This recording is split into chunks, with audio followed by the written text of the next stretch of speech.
আসসালামু আলাইকুম, welcome to kitchen craft. আজ আমি তৈরি করব স্পেশাল শির খুরমা। আমার খুব প্রিয় একটি ডেজার্ট। এটি দেখতে যেমন সুন্দর আর খেতেও খুব সুস্বাদু। খুব সহজ আর ভিন্ন ধরনের এই ডেজার্ট বানানো খুবই সহজ। অল্প উপকরণে অল্প সময়ে মেহমান আপ্যায়নে কিংবা যে কোনো উৎসবে তৈরি করে নিতে পারেন স্পেশাল শির খুরমা। সেমাই দিয়ে তৈরি ভিন্ন ধরনের এই রেসিপি একবার তৈরি করে দেখুন, আশা করি সবার ভালো লাগবে। আর আমার রেসিপি ভালো লাগলে অবশ্যই লাইক, কমেন্ট এবং সাবস্ক্রাইব করে পাশে থাকবেন।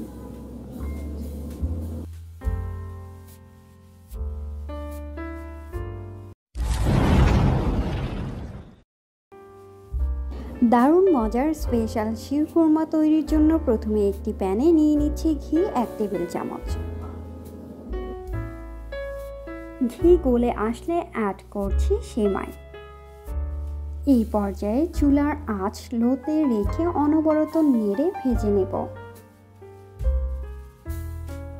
হালকা করে ভেজে নেব, খুব বেশি ভাজার প্রয়োজন নেই। এখানে আমি 1/4 কাপ সেমাই নিয়েছি, আপনারা চাইলে পরিমাণে বাড়িয়েও নিতে পারেন।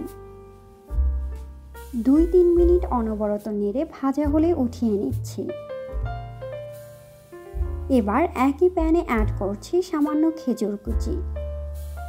এখানে আমি 4-5টি খেজুর খুব ভালোভাবে ধুয়ে পরিষ্কার করে ছোট ছোট করে কেটে নিয়েছি। সামান্য ভাজা হলে উঠিয়ে রাখছি। অ্যাড করছি ঘি 1 টেবিল চামচ। দিয়ে দিচ্ছি আগে থেকে কুচি করে কেটে রাখা কিছু কাঠবাদাম আর কাজু বাদাম। হালকা করে ভেজে নেব। ভাজা হয়ে গেলে পাশে রেখে দিচ্ছি। অ্যাড করছি কিছু কিশমিশ। অনবরত নেড়ে 1 মিনিট ভেজে নেব। ভাজা হয়ে গেলে চুলার ফ্লেম অফ করে কিশমিশ নামিয়ে পাশে রেখে দিব।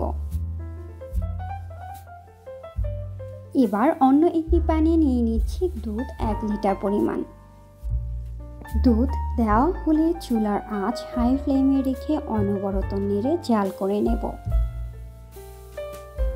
অ্যাড করছি সাদা এলাচ 2-3টি।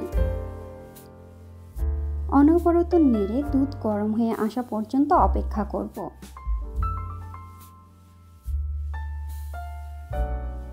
দুধে বলক চলে আসলে এই পর্যায়ে অ্যাড করছি সেমাই। সেমাই দেবার পর 3-4 মিনিট জাল করে নেব।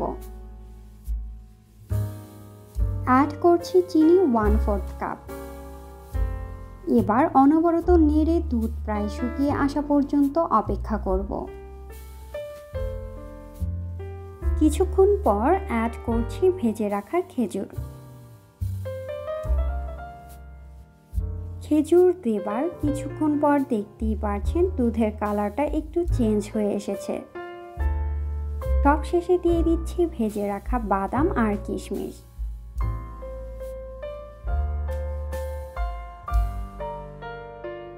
আরও 2-3 মিনিট অনবরত নেড়ে অপেক্ষা করব।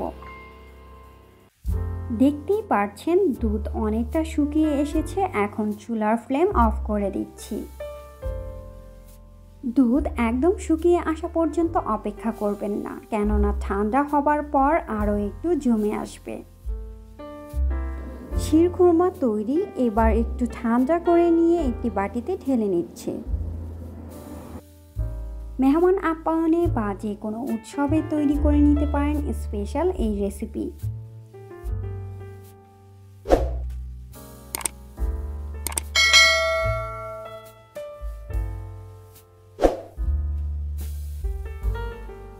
এই ঈদে ঝটপট তৈরি করে নিতে পারেন দারুণ মজার এই রেসিপি। আশা করি সবার ভালো লাগবে। আর আমার রেসিপি ভালো লাগলে অবশ্যই লাইক, কমেন্ট এবং শেয়ার করে পাশে থাকবেন।